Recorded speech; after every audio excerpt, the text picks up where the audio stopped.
Hi and welcome. My name is Gabriela Lopez. I'm a licensed therapist here in New Jersey, and I am the proud owner of Therapeutic Self-Care, a group practice where we provide quality mental health services and teach simple self-care practices to help keep your mental health a priority. I'm super excited for today's video because I have invited a really good friend of mine, Chastity, to our channel. Welcome, Chastity. Thank you so much for having me, Gabby. Hi, everybody. My name is Chastity Biagiotti. I am the owner of Beyond Therapy and Wellness in Paramus, New Jersey. I've been in solo practice for about 3 years, and I've been a licensed therapist for 6 years now, and I'm so excited to be here. Thank you so much for coming. Today, Chastity and I will be sharing some tips for therapists interested in starting and growing in solo practice, and some tips to help you transition from solo practice to group practice. Chastity, would you like to share a little bit of your experience in solo practice? Yeah, so embarking in a new journey to establish a private practice is both exciting and challenging. I know it was for me. So in my experience, the challenging part was just not really being educated on the business aspect of solo practice. So then when a dear friend of mine encouraged me to go and open one because it wasn't that hard, I ended up, along with her coaching, researching it, and then I opened up a solo practice a few months later. So in my experience, I think that these are the tips that helped me the most. The first one was defining your niche. I believe that identifying the niche really helped me because it helps anyone because it sets you apart from a crowded market. Whether it's specializing in anxiety in teens, depression in women, family trauma, or any other areas, having a clear focus of what you want to specialize in can help you attract the right clients. And when you attract the right clients, it helps with your practice credibility. It helps you reduce imposter syndrome because you are treating the group of people that reflect on your values and expertise.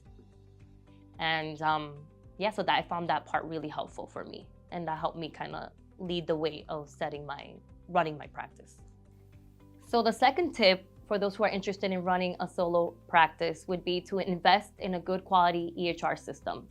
This helped me tremendously run my practice smoothly. Not only does it help with administrative tasks, it also ensures client care, and it also reduces my workload. So I use Simple Practice, and Gabby uses therapy notes. So you really have to do your research, but you can find one that fits your practice needs.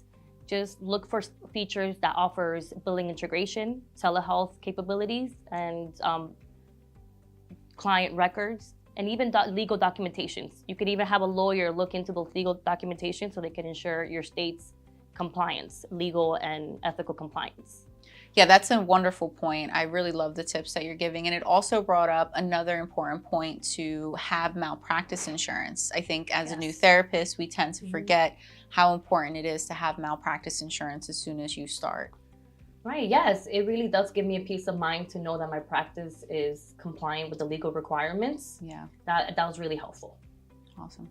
And then I guess I can go on for my next tip. The third one would be prioritize marketing.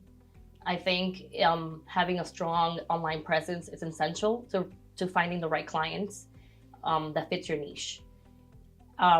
Good thing that we live in a good era where there's so many avenues that you can go to, present yourself online. There's directories that are free and affordable. Psychology Today, OpenPath.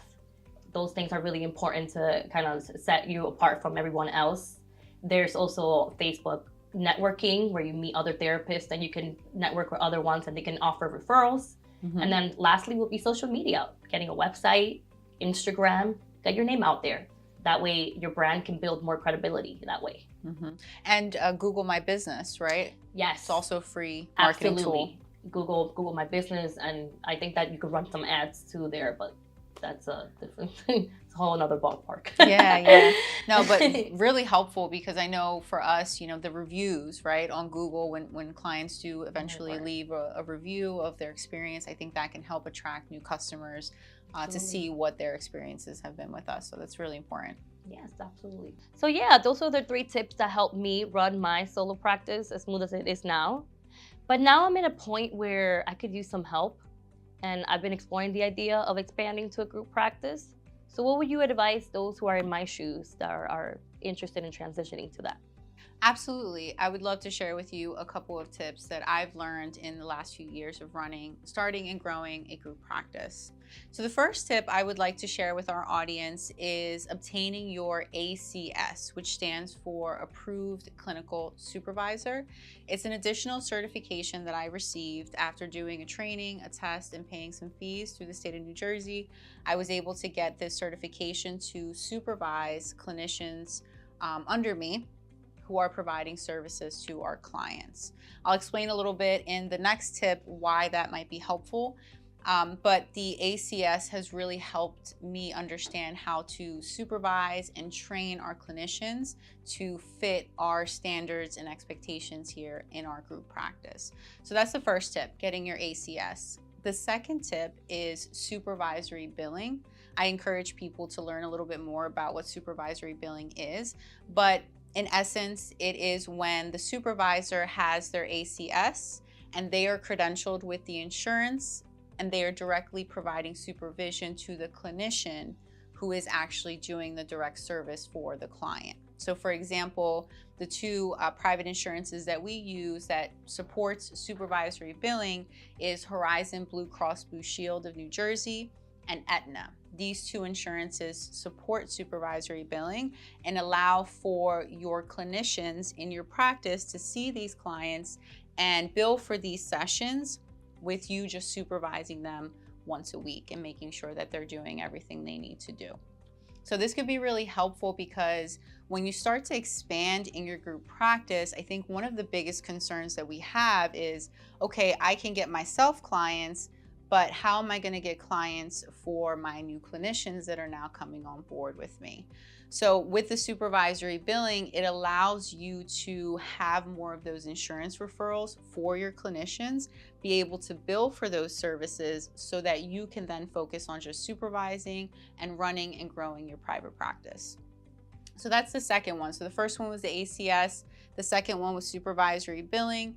And then the third tip that I would give someone who is in your position, who would like to start in group practice, is have a process outlined for hiring and firing. So what does that process look like for your group practice? I know for us, when we first started hiring and firing people, we were really kind of just winging it. But as we got better, we had more experience, we learned a specific process. How do we bring people on? How do we train them so that they're ready to take on this position and be successful? So we started doing 2 interviews. We also started checking references and doing background checks to ensure that these candidates are the best fit for us. And we also learned that maybe a couple candidates weren't the best fit for us and how we would help them. So if they were making some mistakes in our practice, we would say, okay, how do we sit down with them, meet with them, and see how we can figure this out and train them or retrain them if we need to in order for them to be successful. And at times that works and sometimes it doesn't. And being okay with letting people go in order for your entire group to continue to grow and progress forward, because it only takes one team member to bring the whole ship down. So very important to take your time hiring and making sure that you understand what does that process look like to set up this clinician for success here in my practice. So all really important. Yeah, super important tips. And again, just trial and error, a lot of learning, but these are just some of the things that we've learned in the past 4 years of running a group practice that have been super helpful for us. Yeah, thank you so much for sharing those helpful tips. I'll definitely look into it in the future, and hopefully I'll run a successful group practice just like yourself. Thank you so much, Chastity. Thank you so much for joining us, and thank you so much to our audience for tuning in. If you have any comments or questions, please be sure to share below. Chastity and I would love to share more of our expertise with you. And if you haven't done so yet, please make sure to like, share, and subscribe so you don't miss out on our newest videos. And until next time, friends, stay well.